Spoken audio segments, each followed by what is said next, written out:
through and walking through some of the practical applications of AI. And I really hope that that has been valuable. I know it's been valuable to me to discuss those things with you all, to kind of show what that looks like and to experiment with that as well. And so what we're really doing in 2026 is saying, okay, this is such a powerful and transformative technology phenomenon, whatever you want to call it. So what does that look like as local government leaders? What does it look like for us to effectively lead AI in ways that best make sense for our cities? And what does those leadership conversations look like? We can often dive into AI and approach it as if it's solely a technological problem, as if it's solely something that we have to kind of look at in terms of the procurement and the technological aspect of things.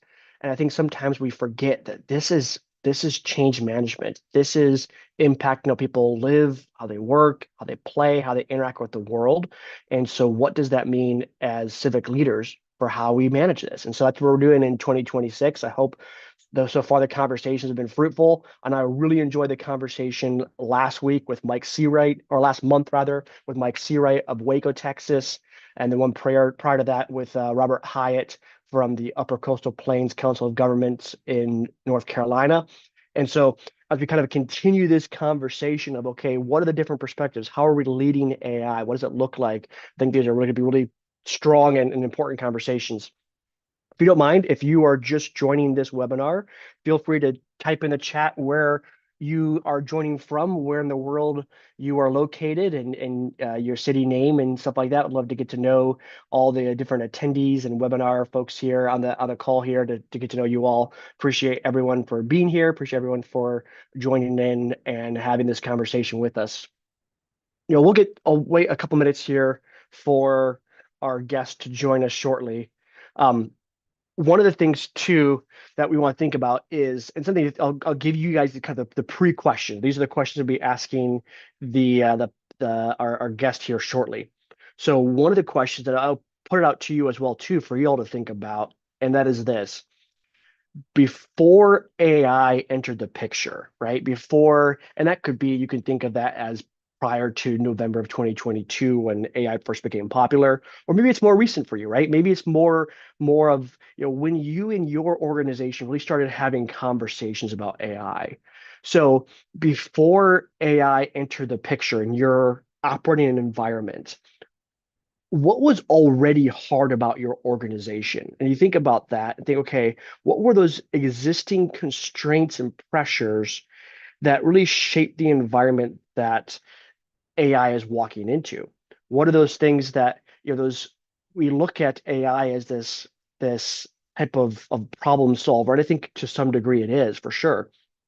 What we think about is what are the pressures and constraints that it first walked into, those existing preconceived ideas, those existing uh, constraints that's already shaping the environment it's walking into. I think understanding that really helps us understand and sets the framework for how we can lead AI and lead with AI in an effective manner here.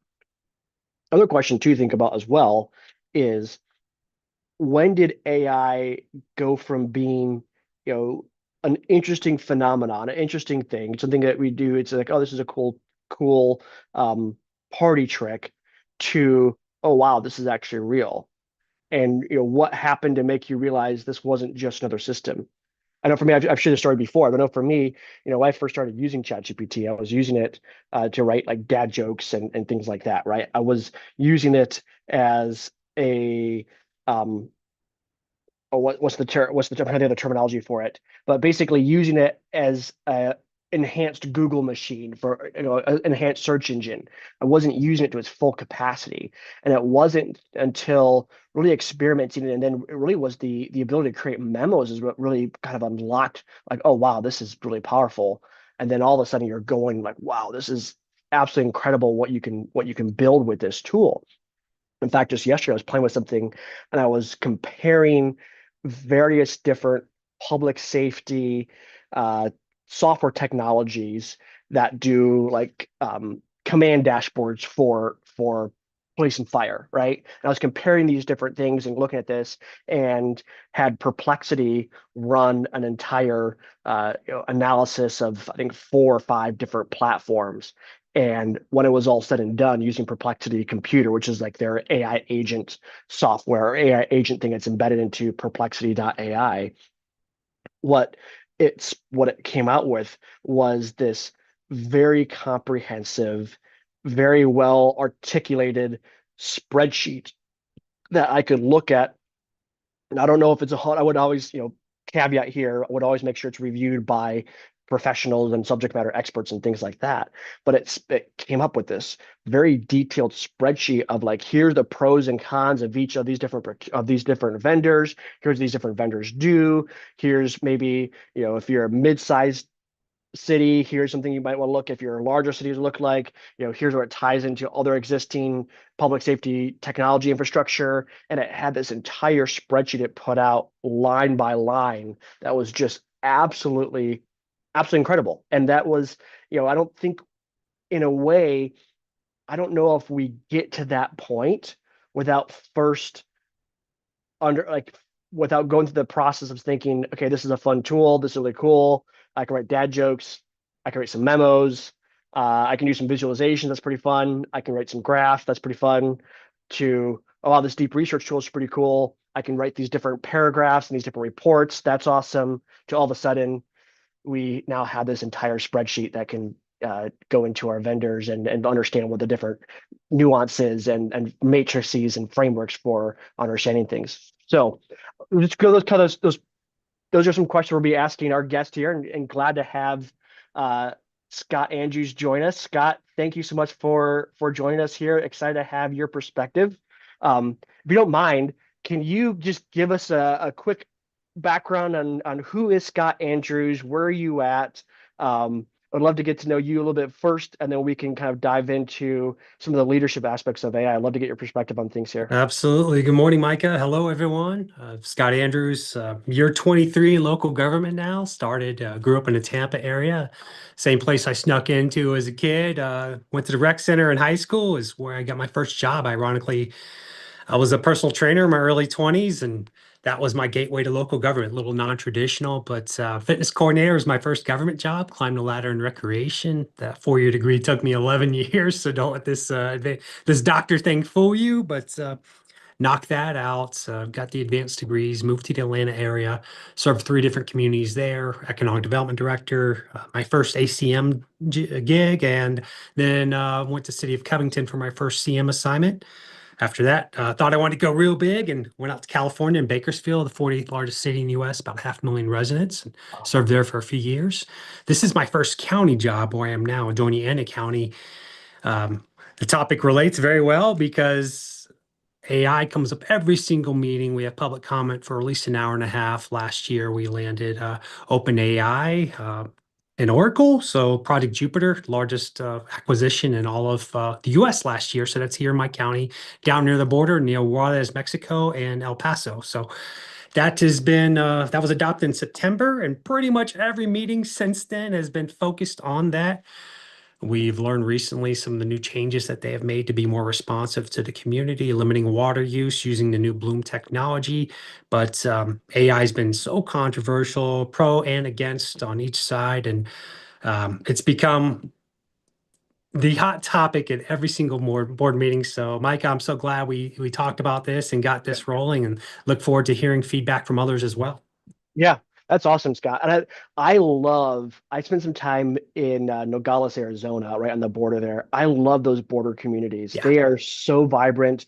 The food is like, you think you have good food, go to a border community and it will blow you away. It's incredible food in those border communities. absolutely. Yeah, yeah, I ate really well. I'm curious about this, Scott. So you've been in Doña Ana how long now? How long have you been there? Coming up on 2 years. Okay.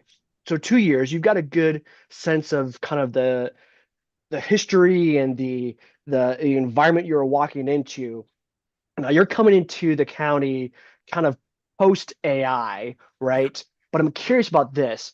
Before these conversations last year about AI kind of entered the picture, what what was already hard about the organization? What were the existing kind of constraints and pressures that AI and this conversation on AI is walking into? It's a great question, Micah. Thanks for the softball lob. Boom, I'll Yeah, hit it out yeah. of the park.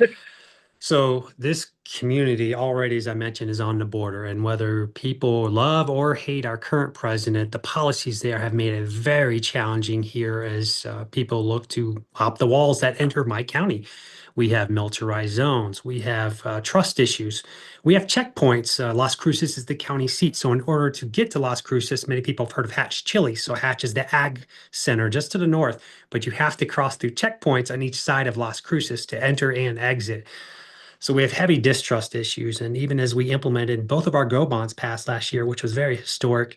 Oh, wow. So we're building rec centers, quality of life. So about 140, 150 million going towards new state-of-the-art rec centers, investing into the community. But saying that we had to strategically place these where the people wouldn't have to go through checkpoints. And Yeah.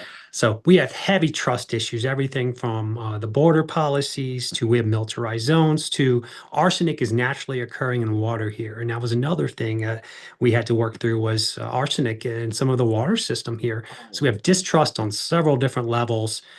I was a little surprised to see both of the Go bonds pass for the community center and amphitheater investments. So the investment quality of life, the voters said, we want this.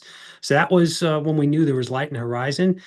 But that was also going in with Project Jupiter and part of Stargate, of course, as you know. So Mhm. we have a lot of controversial topics here in the community.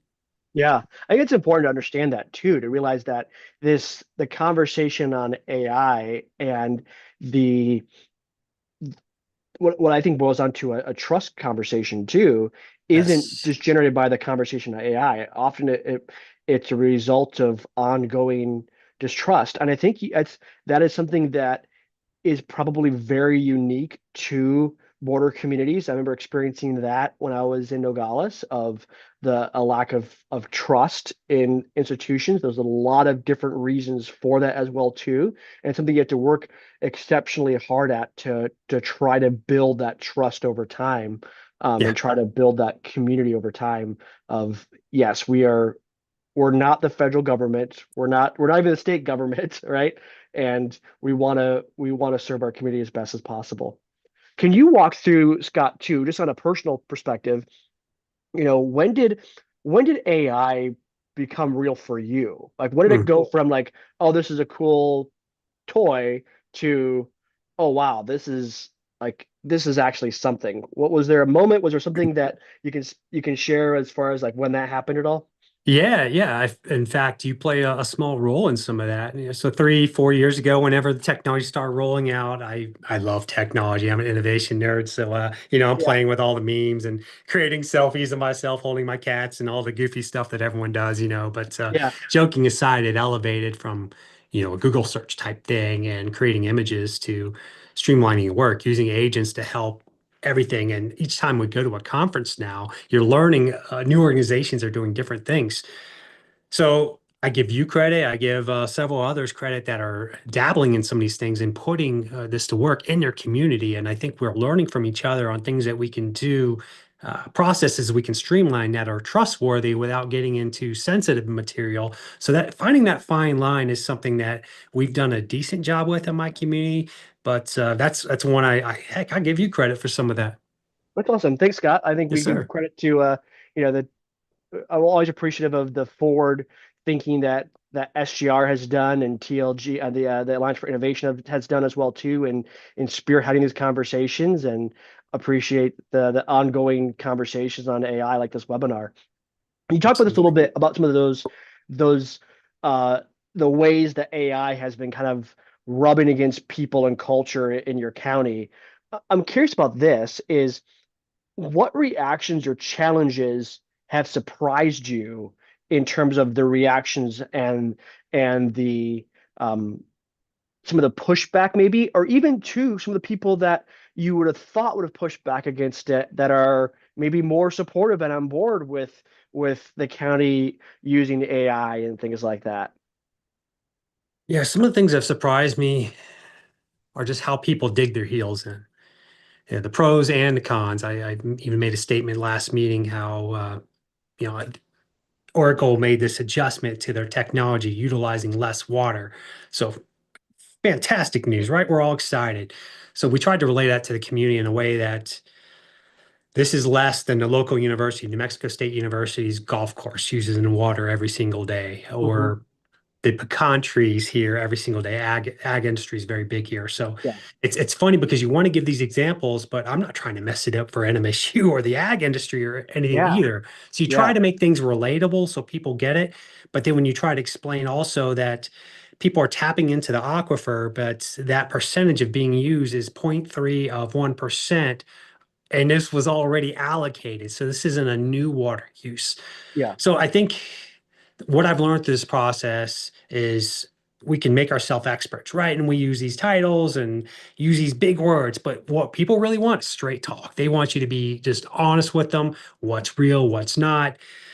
So getting in a place where, and everyone wants to be heard too. So that's the Mhm. other thing. We have our a big group that comes up for public comment every single week, and they line up, and sometimes they speak from the heart. Other times they have recorded devices they just hold up and let go.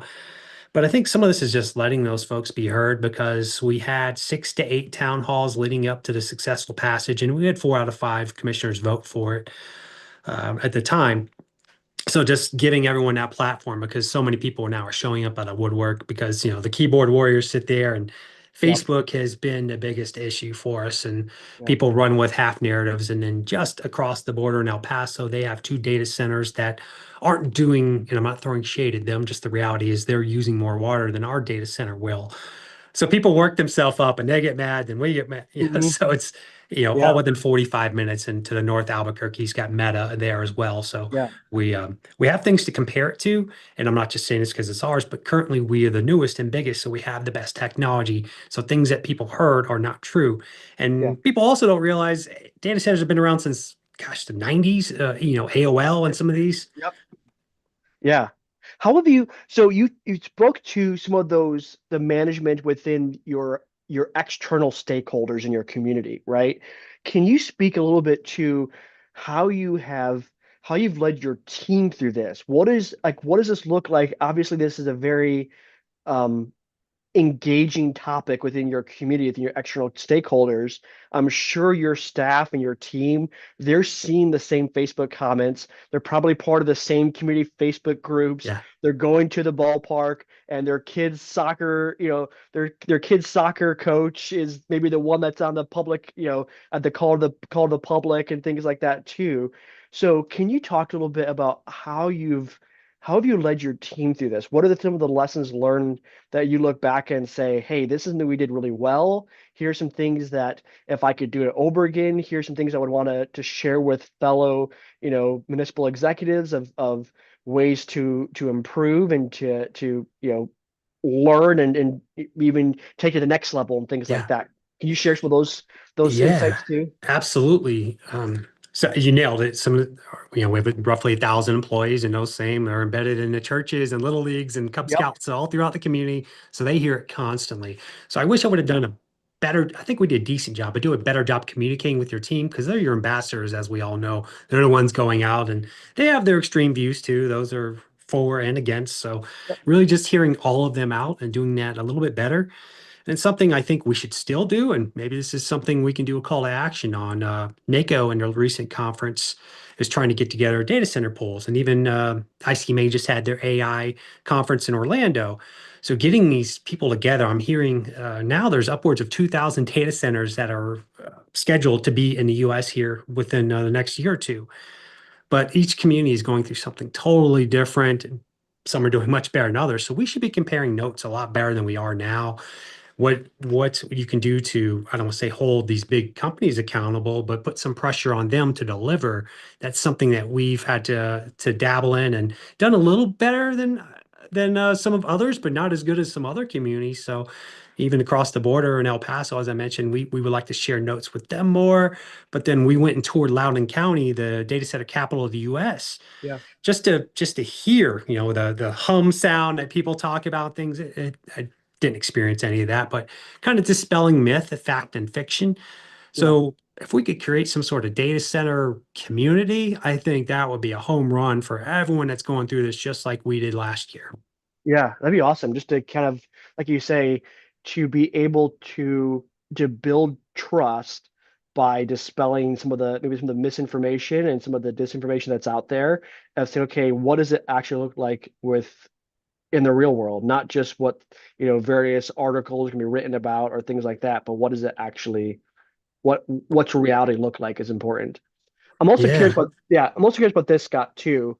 And I think you touched on this a little bit, but if you can kind of dive a little deeper, and maybe it's you can if you want to grab examples from your time in Bakersfield as well too.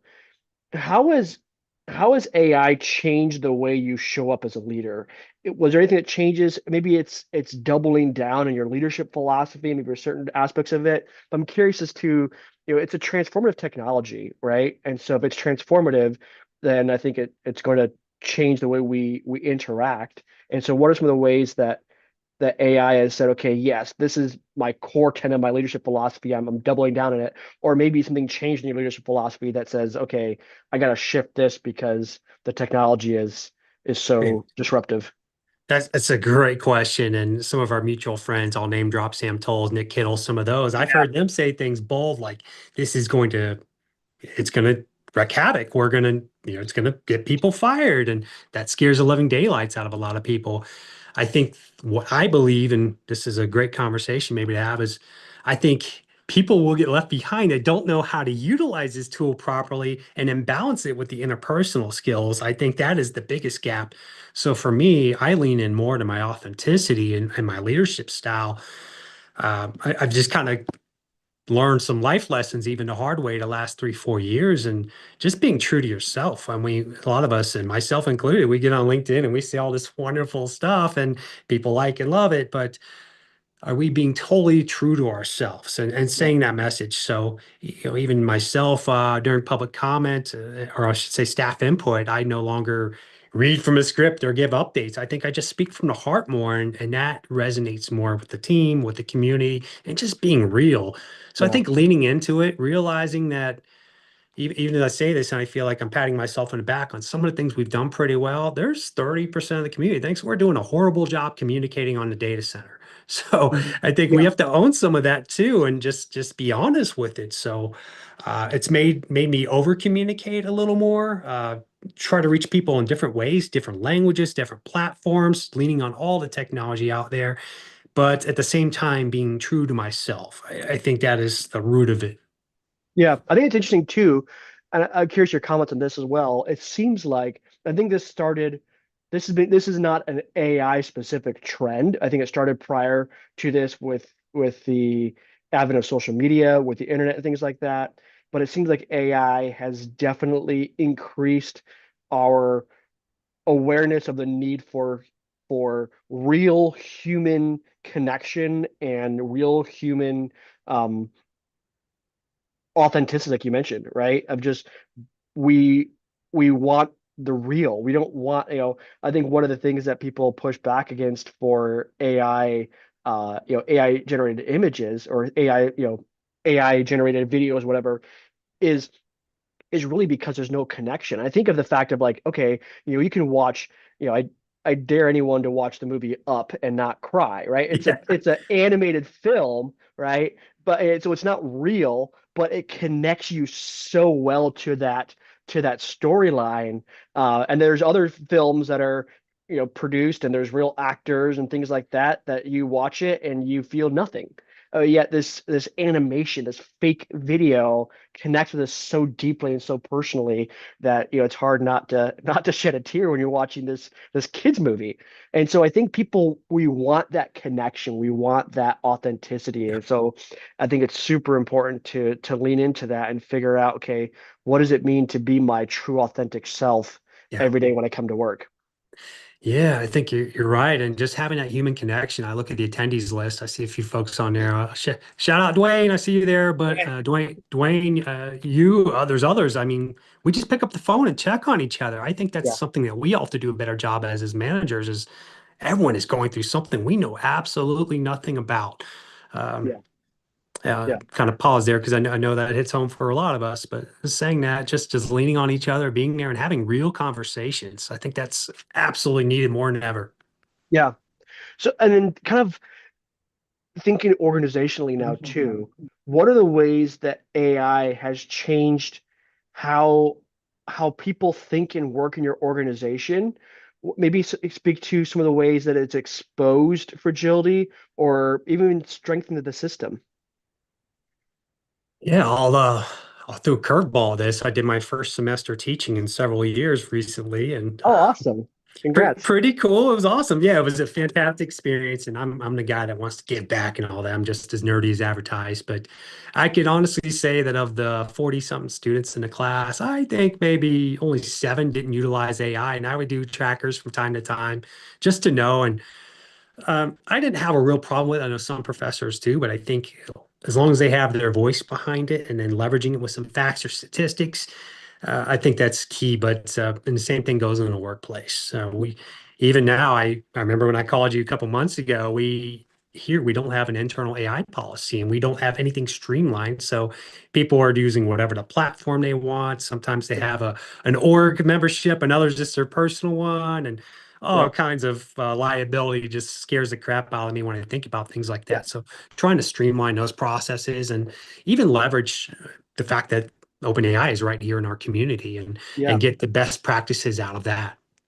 Has a conversation with the data centers and that overarching conversation, has that impacted the way you look at AI technology being used in your workplace? You know, using ChatGPT at work or using, various different, chatbot solutions or things like that that are more maybe more, very specific use case within local government or niche tools within local government. I'm curious if the conversation data centers has impacted that and in what way and how do you manage that?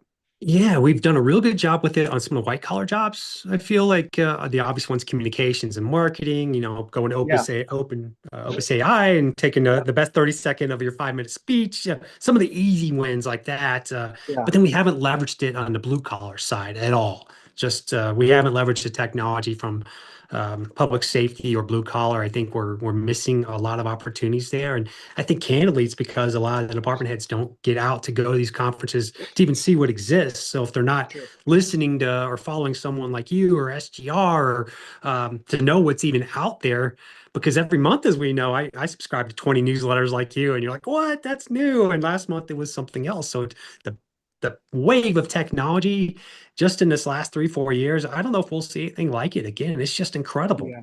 Yeah, I think you're spot on there. It's unlike anything I think we've ever experienced or seen before. I don't not many of us have can remember back to the start of the Industrial Revolution, which is probably the closest thing I can think of, right? Yeah. Of that. I remember I had an interesting childhood growing up. I used to hang out and do a lot of visits with nursing homes. I remember talking with folks who were born in the 1890s and hearing their history of like going through the Depression and World War II and World War One, and it's like this history of like, wow, what a life. And I think 100 years from now, it's going to be us. Like, how did you go Yeah. from all of a sudden you went from muscle cars to Waymos and Yeah.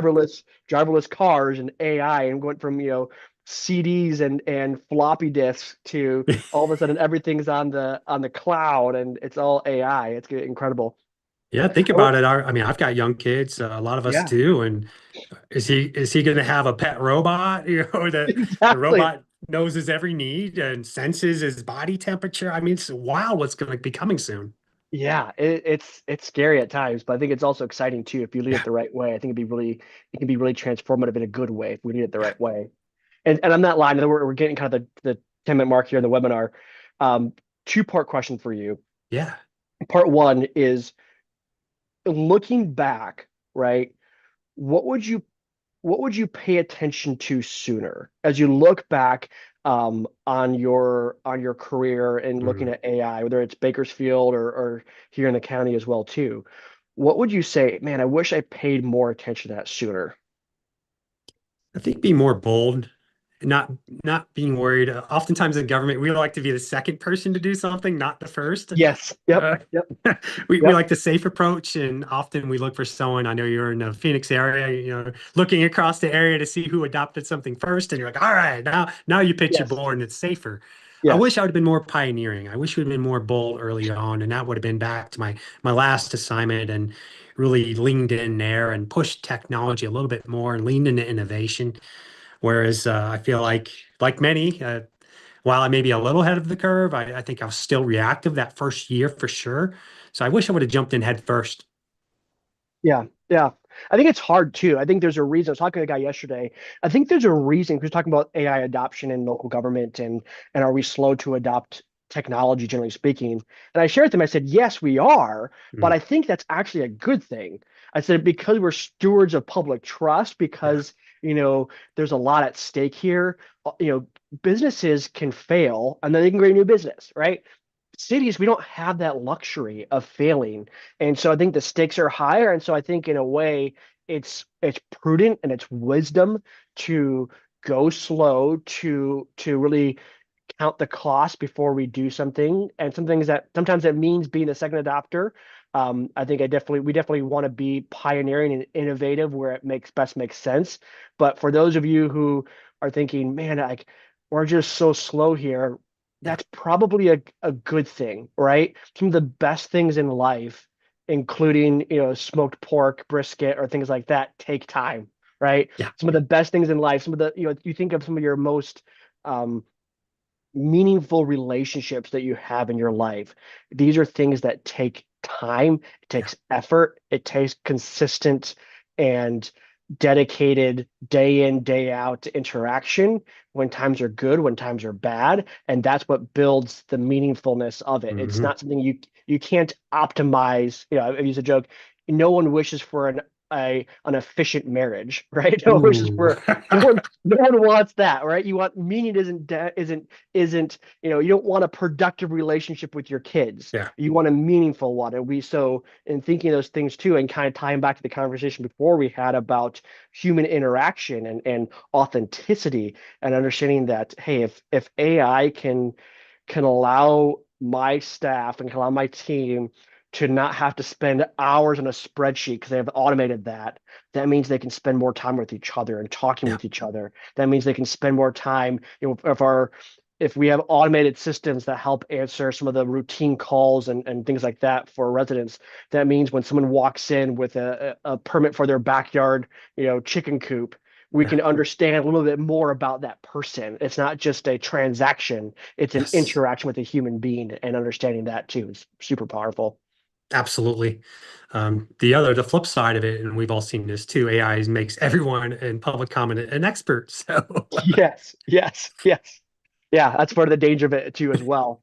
I'm curious about this too. And kind of the last question as we kind of close things out here. And yeah. if there's any questions in the chat, please feel free to drop them in there. I'll check it here.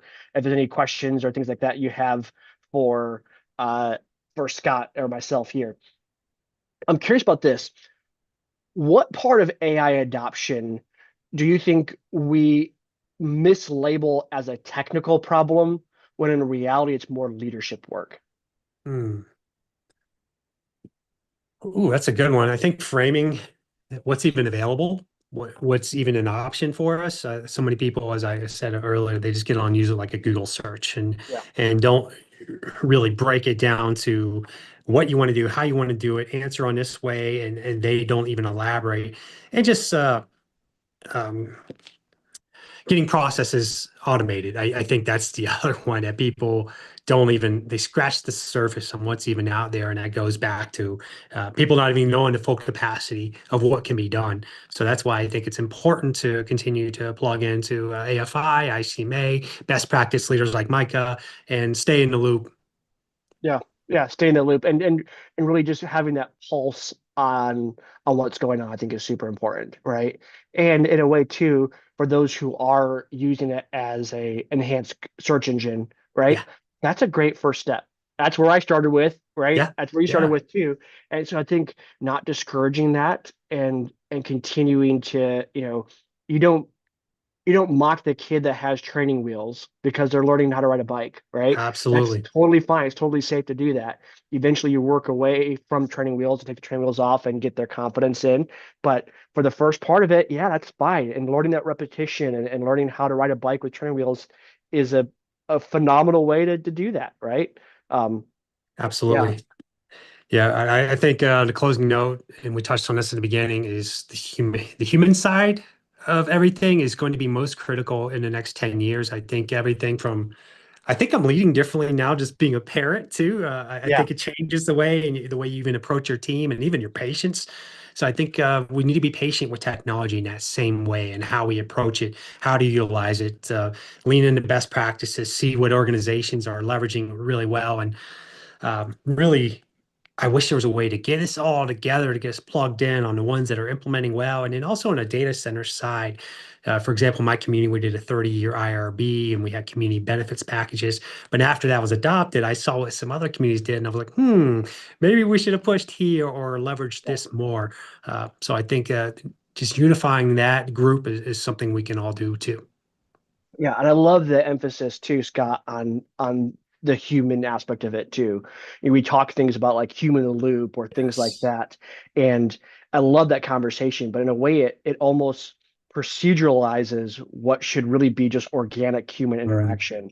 Um, and I think being a parent is really a great a great thing too, Scott. I wish you would have known me before I was a dad. I was the most patient person in the world, and then I became a dad, and that somehow that just went away. I'm not sure how that works exactly, but I wish you'd have known me because I was very, very patient prior to my son being born. You should have seen me as the most patient person in the world, and all of a sudden this little guy comes along, and it's a completely different world now.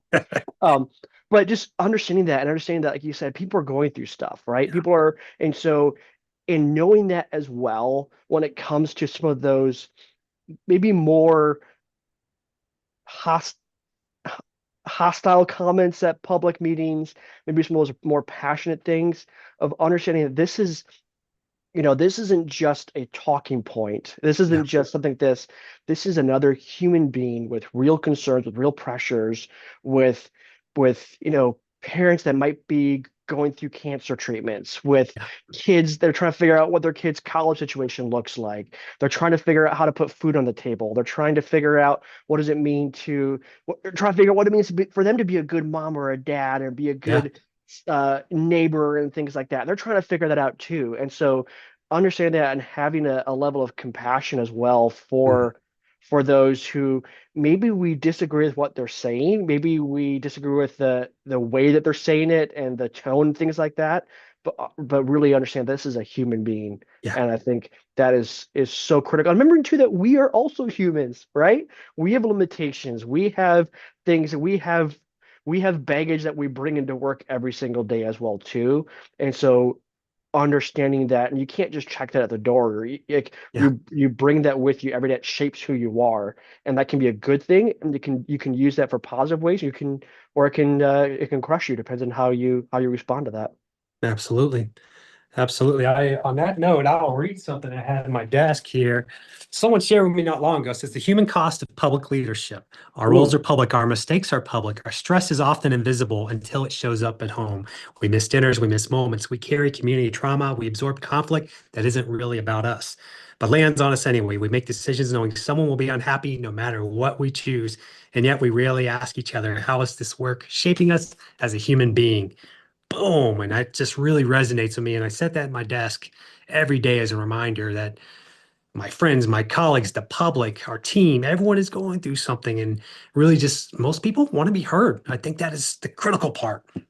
that is amazing, Scott. That is a perfect way to end. I can't add anything else to that. Thank you for sharing that. Sir. Um, I appreciate that. That is amazing. So, real quick question for us here. It says from Beverly. It says our community is starting a data center now. Any tips for the finance side? The company just set up the escrow account to pay for the infrastructure needed. We want to be sure we get started off on the right foot. Anything to share with Beverly there? Have they done I'm not sure where they're at in the process. If you've already done, has it gone to the board for the vote or are you still in the negotiating stage? It sounds like. So I think just knowing what all options are out there and sharing all that, and depending on who the data center is with, you can learn what they've done in other communities. It's been approved by the commission. Okay, fantastic. So I think at that point, the community benefits side is what played in masterfully for us. We were building out a Boys and Girls Club, so they went and invested into the Boys and Girls Club, made significant investments in the community. One thing we didn't do good enough on was challenging these companies to make investments in the community. And that could be laptops for schools and underprivileged, or just memberships to OpenAI. So I think Yeah. those are things that we didn't think about. New Mexico shows up last or second to last on a lot of these education lists when we have a real opportunity here to do something different. So that's one that I would have looked at a little more early on. But I'd love to help. I'll share my information here in the chat, or Micah can feel free to share it and help any way I can. Yeah. Thanks, Scott. Appreciate your insight here today. Thank you everyone for joining this Wednesday webinar. Thank you to Lisa for getting this set up here.